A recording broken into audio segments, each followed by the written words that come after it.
Hello，大家好，我是先锋君。小手巴基是路飞遇到的对手里出场率最高的人了。明明是和香克斯一样的至高起点，但到现在为止才尴尬的混出一个七武海。早期的巴基出现完全是菜鸟级别，看不出一点和海贼王航行修炼过的模样。按说10几岁就被罗杰看中做实习生的人，就算再差也是矮子里面拔出的高个，怎么就成了路飞无档搞定的喜剧角色呢？要说是果实能力注定他就是个笑话，那我想尾田也不同意。是尾田亲口说过，每个果实只要用得好都能很强大。路飞的香蕉果实被开发成什么样，四分五裂，要是换个野心大的极恶之人一定也不止这个程度。再比如说多弗朗明哥的线性果实，听上去也是很扯，但让他也用出了人神共愤的作用。这个小人嘴脸欺软怕硬的巴基到底是个什么角色，这得从他在罗杰船上实习说起。最近和之国剧情到达了战前的紧张状态，一系列关于罗杰当上海贼王之前的回顾，让我们了解了海贼王的历史。当初罗杰的船上其实不是白胡子那种大型团队，人数并不多，每个人都是强中之强的精英，这一点和路飞对自己伙伴的配置差不多。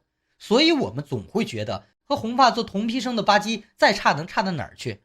看看雷帝和红发，再看看白胡子和金狮子，这种级别的人站在一起，很难想象巴基也和他们在同一水平线上。但是我们从剧情里可以知道，巴基是不会被霸王色放倒的，这一点最起码能看出他还没到不堪一击的地步。当时顶上战争，路飞的霸气无差别放倒了一片人，密斯特3在艾斯身后假扮刽子手时就被震晕了，但是巴基完全没事儿。很多人都分析说，当年在东海，巴基是故意把路飞他们放走了，而且看在香克斯的面子果实能力上，要说是巴基认出了草帽，回忆起昔日同在罗杰船上的兄弟情谊，也很牵强。巴基的真爱粉们可以说他搞笑可爱，说他幸运值和划水能力一流都可以，但实力上确实我持保留意见。首先，巴基为什么这么恨香克斯？因为他把自己不小心吃了4分5厘果实变成旱鸭的这事儿全怪在他身上。他一心寻宝，是个全心全意图财享乐的海贼，于是不能下海寻宝的他就认为香克斯断了自己财路。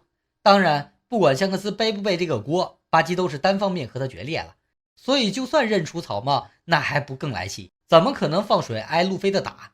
巴基和路飞打的时候，他的手分裂出来偷袭路飞那一下可是致命一击。巴基难道是作为前辈在磨练路飞？那未免演得太深了。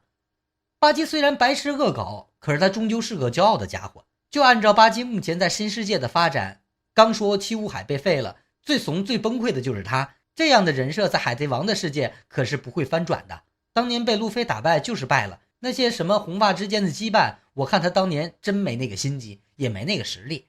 而且巴基是至今为止唯一弄坏了草帽的人，之后所有和路飞对战的人都没有刻意去碰过草帽。再来就是罗格镇，这大概是路飞开挂的高光时刻。什么叫有如神助？就是死到临头天降闪电劈了你的刽子手。这里要心疼巴基1秒钟，其实我觉得他没有多大恶意，只是不那么好而已。他遇到路飞的前2次硬实力没有，运气还背得可怜。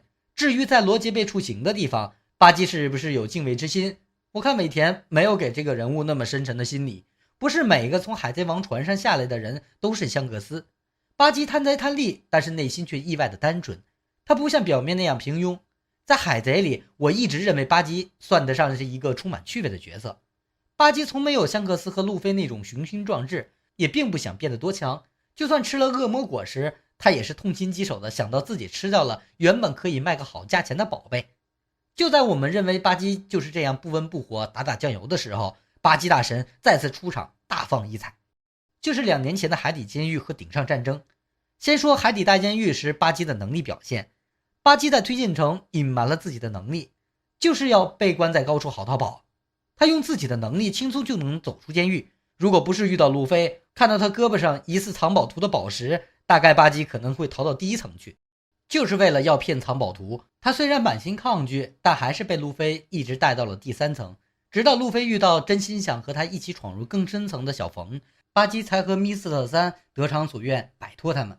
而在逃离推进城时，小冯牺牲自己替大家打开了正义之门，巴基和大家一起边哭边喊对不起。虽然他一路收小弟也造成了动乱，算是起到了一点作用，但是他心里明白，小冯此时的作用才是自己能逃出去的关键。再就是顶上战争，巴基现场开播，让战果原本想掩盖的事情还是泄露了出去。虽然他初衷可能意不在此，但巴基一路都是在歪打正着。他和白胡子对话的时候，明明被吓得浑身发抖，可是身后的小弟却因为他能和大人物说话，又更佩服了。他从监狱放出来的那批小弟，虽然看上去好像又傻又呆，瞎了眼，但不得不说，这就是巴基才有的能力。时隔22年，对巴基来说，他虽然不喜欢白胡子，但毕竟是和罗杰一样长辈般的人物，还是心存畏惧的。就像克鲁克达尔，他想和白胡子打，但又不允许别人以卑劣的方式进行战斗。他们对白胡子的感情有共同之处，想要战胜，却同时无比尊敬。就算被打败，但作为和一个世纪人物的交手，虽败犹荣。从一些外露细节中，不难发现巴基并不是一个纯粹的小人，他是一个利己主义者，但他也有自己的荣誉感。当时他一心想跑，可是飞到半路接住了慎平和路飞，于是突然间就被黄猿和赤犬盯上了。黄猿划水放招我们就不说了，赤犬可是一门心思的要杀了路飞。巴基就这样抱着2个晕倒的人一路躲过追杀，把他们交给了罗。随后香克斯出场来捡草帽，巴基又被他指示去给路飞送帽子。他一看到香克斯就短兵相接，怒气冲冲，又是骂又是损。结果看到他敢这么骂四皇的小弟，更是以为看到了神，完全对他五体投地。在整个顶上战争篇章中，巴基一路虽然多半靠运气，但是我们不要忘了，人生在世，运气也是实力的一部分。就是这种好运气让他一下子闯出了名声，也给他在之后进入新世界当七武海做了铺垫。他本性不坏，这点是有目共睹的，不然白胡子和红发怎么会放任他为非作歹？红发跟他说话的时候，甚至还有种好基友撒娇的意味，所以没有人会真的和巴基计较什么。让他得到自己想要的宝藏和名声也无可厚非。新巴基海盗团壮大起来，亚尔丽塔、密斯特3推进成200多名囚犯都加入其中，所以巴基的好日子确实是他通过自己的运气撞出来的。可能他都不知道自己到底何德何能走到这一步，但人生在世，及时行乐，他并没有什么宏图大志。鼎盛战争之后，巴基突然大受欢迎，于是尾田后来正面给大家解释了四分五裂果实的情况。他说这是目前唯一一颗实体分裂个体的果实，能免疫普通斩击和带霸气的斩击，所以就算是鹰眼也砍不死他。多弗朗明哥的鸟笼让当时在德岛的众多高手都束手无策，但是尾田亲口承认巴基是可以逃出鸟笼并毫发无伤的。虽然在顶上帮路飞撤离功不可没，可巴基还是巴基，他在我看来就是七武海里最弱，靠运气和浑水摸鱼多过靠实力的小丑。不是刻意贬低，是我真的认为尾田就是这样安排的。他就算再次和路飞等人见面，我想也不会起什么冲突，说不定还会一起开宴会，因为巴基其实很单纯，追根溯源也没干过什么大恶不赦的坏事儿。没有野心的巴基注定是海贼里一个安逸可爱的酱油角色，除了实力弱点，坏心眼多点，一切顺风顺水，他大概就是那个最纯粹的海贼，一心图财，小人得志。海贼的世界正是因为这些多样的人物才丰富多彩。虽不知道之后尾田对他有什么安排，但巴基一定是安享晚年的那一个。我是先锋君，咱们下期见。